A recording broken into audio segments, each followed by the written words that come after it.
दिन साथियों, आप सभी का स्वागत है करंट अफेयर की सीरीज में। आज हम लोग करंट अफेयर की सीरीज 2 मार्च 2022 की पढ़ रहे हैं। 1 मार्च की सीरीज आपको कल मिल जाएगी क्योंकि थोड़ी तकनीकी समस्या होने की वजह से 1 मार्च की करंट आपकी टाइप नहीं हो पाई थी। दरअसल 1 मार्च को महाशिवरात्रि की पर्व होने के कारण छुट्टी थी। अब हम आगे चलते हैं। आज की जो करंट अफेयर होगी, यहाँ पे आज के 10 महत्वपूर्ण सवाल होंगे और इनकी विस्तृत हल माने इस क्वेश्चन का एनालिसिस भी होगा। और ये सभी शिक्षक भर्ती परीक्षा करंट और विविध के लिए सबसे ज़्यादा महत्वपूर्ण है। और आज से यह एक नए यूट्यूब चैनल पर मिलेगा, तो आप लोग इस चैनल को सब्सक्राइब करके बेल आइकन दबा कर रखिएगा। अब हम चलते हैं इसके एक एक सवाल की तरफ, एक एक प्रश्न की तरफ। आप लोग फटाफट वीडियो को शेयर करिएगा और अपने सभी साथी मित्रों को बता दीजिएगा कि आज से ई लर्निंग विद दुर्गेश पर जो करंट की सीरीज है वो एक नई यूट्यूब चैनल पर आपको मिल रही है। हिंदुस्तान यूनिलीवर लिमिटेड के नए गैर कार्यकारी अध्यक्ष कौन बने? तो जितने भी साथी इस वीडियो को देख रहे हैं वे सभी साथी कमेंट बॉक्स में जाएं और कमेंट करके जवाब दें। चाहे इसे फेसबुक पर देख रहे हैं, चाहे इसे यूट्यूब पर देख रहे हैं, बताइए। नितिन परांजपे, एस सोमनाथ, विनोद राय, विक्रमदेव दत्त। तो जी हाँ, इसका सही उत्तर होगा नितिन परांजपे। मतलब ए वालों का जवाब पूरी तरह से सही है। हम बढ़ते हैं इसके एक और अगले सवाल की तरफ। उससे पहले हम इसकी व्याख्या देख लेते हैं। नितिन परांजपे हिंदुस्तान यूनिलीवर लिमिटेड के नए गैर कार्यकारी अध्यक्ष बने। नितिन परांजपे को 31 मार्च 2022 से कंपनी के गैर कार्यकारी अध्यक्ष के रूप में नियुक्त किया गया। वह वर्तमान में HUL की मूल कंपनी यूनिलीवर के मुख्य परिचालन अधिकारी के रूप में कार्यरत है। तो यहाँ तक ध्यान से देखिएगा। क्लास खत्म होने के बाद PDF इसकी ई लर्निंग विद दुर्गेश की Telegram, e learning with Durgesh की ऐप पर आपको उपलब्ध हो जाएगी। किस भारतीय प्रौद्योगिकी संस्थान ने किसानों के लिए किसान नाम से एक मोबाइल ऐप लॉन्च किया? IIT Madras, IIT Delhi, IIT Kanpur, IIT Roorkee. आपके हिसाब से इस प्रश्न का उत्तर क्या होगा? जी हाँ, इस प्रश्न का उत्तर होगा IIT रुड़की। माने डी वालों का जवाब सही है। आइए हम इसकी व्याख्या देखते हैं। भारतीय प्रौद्योगिकी संस्थान रुड़की ने किसानों के लिए किसान नाम से एक मोबाइल ऐप लॉन्च किया।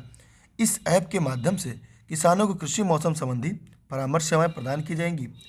इस ऐप की एक अनूठी विशेषता यह है कि एडवाइजरी बुलेटिन और मौसम पूर्वानुमान केवल उस विशेष ब्लॉक के लिए प्रदर्शित किया जाएगा जिसे किसानों द्वारा चुना गया है। तो आप लोग चाहें तो इसकी स्क्रीनशॉट रख लें। विश्व नागरिक लेखा दिवस हर साल कब मनाया जाता है? 1 मार्च, 2 मार्च, 3 मार्च, 4 मार्च। सभी साथी फटाफट कमेंट बॉक्स में कमेंट करके जवाब दें। जी हाँ, प्रतिवर्ष 1 मार्च को मनाया जाता है। आइए हम इसकी व्याख्या देखते हैं। भारतीय नागरिक लेखा सेवा द्वारा 1 मार्च 1976 को भारतीय नागरिक लेखा सेवा की स्थापना के बाद से नागरिक लेखा दिवस प्रतिवर्ष 1 मार्च को मनाया जाता है। 1 मार्च 2022 को इस बार 46वें नागरिक लेखा दिवस के रूप में मनाया जाएगा। भारतीय नागरिक लेखा सेवा वित्त विभाग केंद्रीय वित्त मंत्रालय के तहत भारत की सिविल सेवाओं में से एक है। आप लोग इसकी स्क्रीनशॉट रख लीजिए। अगला है, हाल ही में डिश टीवी ने अपना नया ब्रांड एम्बेसडर किसे बनाया? ऋषभ पंत, सुनील गावस्कर, सचिन तेंदुलकर, रोहित शर्मा। जी हाँ, ऋषभ पंत ए इसका सही जवाब है। हम आगे चलते हैं अगले सवाल की तरफ। डिश टीवी इंडिया ने भारतीय क्रिकेटर ऋषभ पंत को ब्रांड एम्बेसडर नियुक्त करने की घोषणा की है। पंत अगले 2 वर्ष के लिए ब्रांड 360 डिग्री संचार में शामिल होंगे। D2H माने डायरेक्ट टू होम ब्रांड में यह निवेश इसे और भी मजबूत बनाने वाला है। D2H ब्रांड और ब्रांड एम्बेसडर के रूप में ऋषभ पंत के बीच घनिष्ठ संबंध अपने TG के साथ D2H के गहरे जुड़ाव को सक्षम करेगा। हम चलते हैं आज के अगले सवाल की तरफ।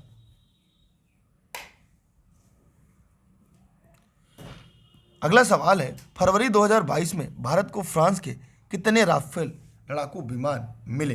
1, 3, 5, 7।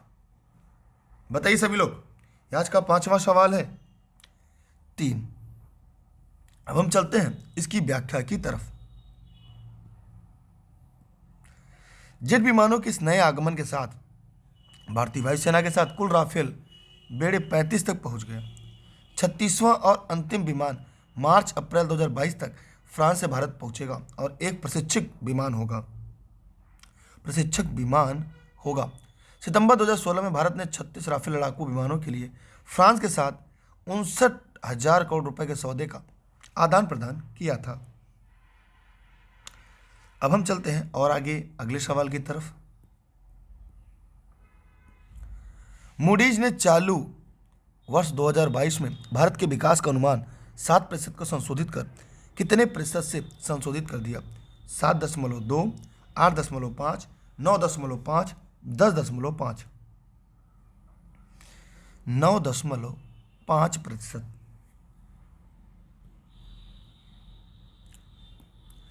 मूडीज ने चालू वर्ष 2022 में भारत के आर्थिक विकास को अनुमान 7% से संशोधित कर 9.5% कर दिया।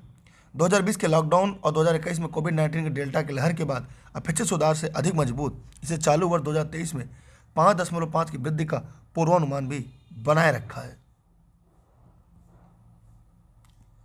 पनडुब्बी रोधी युद्धक विमान P-81 को भारतीय नौसेना में शामिल किया गया। इस युद्धक विमान का निर्माण किसने किया? Airbus aerospace France, Rafael Israel, माइनबित्सुमी Japan, Boeing aerospace America. Boeing aerospace America ने। आइए हम इसकी व्याख्या की तरफ चलते हैं।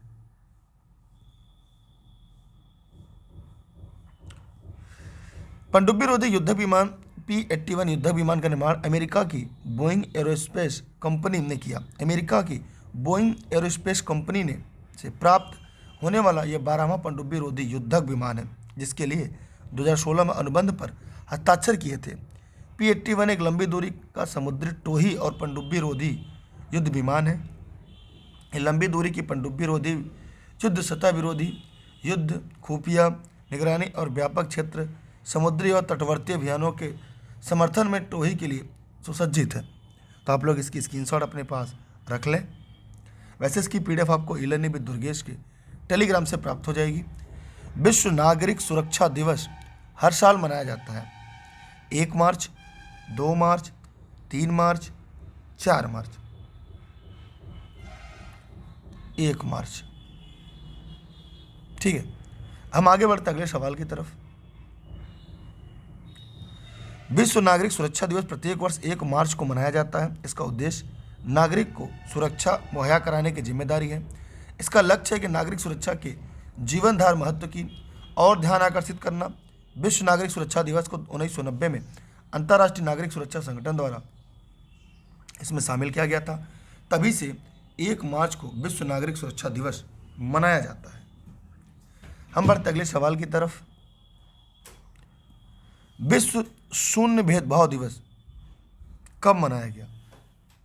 1 मार्च, 2 मार्च, 3 मार्च, 4 मार्च। 1 मार्च को। आइए हम व्याख्या देखते हैं इसकी। विश्व स्तर पर 1 मार्च को शून्य भेदभाव दिवस मनाया जाता है, जिसकी शुरुआत 2014 में से हुई।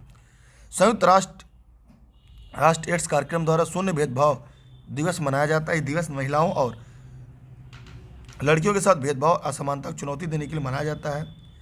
यह शून्य भेदभाव दिवस का प्रतीक चिन्ह तितली है। क्या है? एक तितली है। हम बढ़ते हैं आज के अंतिम और आखिरी सवाल की तरफ। आप लोग इस वीडियो को शेयर कर दीजिएगा। इसकी PDF आपको टेलीग्राम पर क्लास समाप्त होने के बाद मिल जाएगी, जहां से आप दुर्गेश सर सर्च करेंगे, ई-लर्निंग विद दुर्गेश आगे उसे ज्वाइन कर लेंगे। Instagram, Twitter, Facebook e learning with Durgesh है।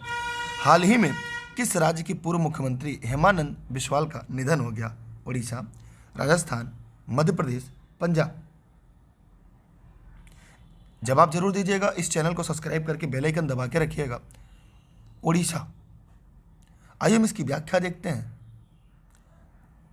उड़ीसा के पूर्व मुख्यमंत्री और कांग्रेस के प्रमुख आदिवासी नेता हेमानंद बिस्वाल का निधन हो गया। वे 82 वर्ष के थे। उन्होंने उड़ीसा के भुवनेश्वर में अंतिम सांसें ली। वे कई सालों तक सार्वजनिक जीवन में सक्रिय रहे और लोगों के बीच खूब काम किया। इसी के साथ आज का सीरीज समाप्त होता है।